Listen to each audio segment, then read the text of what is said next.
You know, email the TGA and ask them, you know, to make sure that they release, you know, proven medications that work and could end this thing tomorrow.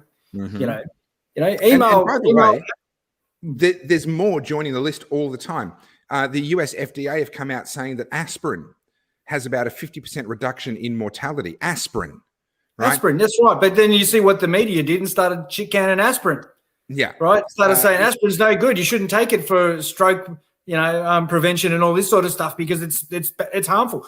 It's the same thing they did with hydroxychloroquine, right? They did the same thing. Yeah. You know, but then when the president changed and it became Joe Biden, then all of a sudden, oh, actually, there's evidence that hydroxychloroquine works. Now, medication shouldn't. Sorry. Right now, Pfizer is working on a new concoction based on the eye. I'm not going to say the name because it'll trigger the algorithms. Based on the eye with some zinc and another medicine. It's basically the triple therapy that Dr. Thomas Bowlby. But they're putting it all into one pill, and that way they can repatent it and they can sell it for a fortune. Yeah. So, which is why they were calling it Pfizer-mectin. Yeah, exactly.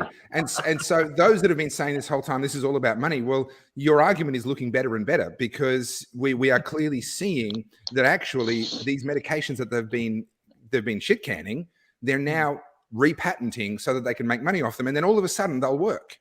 Well, Merck did the same thing. I think we recently approved the Merck version of a therapeutic drug. Merck put out a hit piece on that same eye drug, saying it was going to kill you and all this sort of stuff. You know, it's just a big game to all these people. We're just little ants in a big game to these people. Well, funny you bring up ants. You remember the movie A Bug's Life? Yeah. There's a great quote in there with, is it the cockroaches versus the ants? I think it is.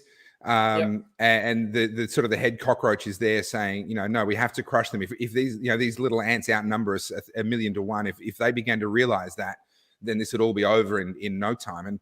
And that really is the truth of the situation that we have right now.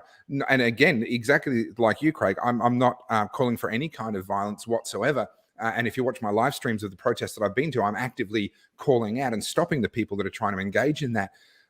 But if we actually made our voices heard, if enough people stopped being timid and just got loud,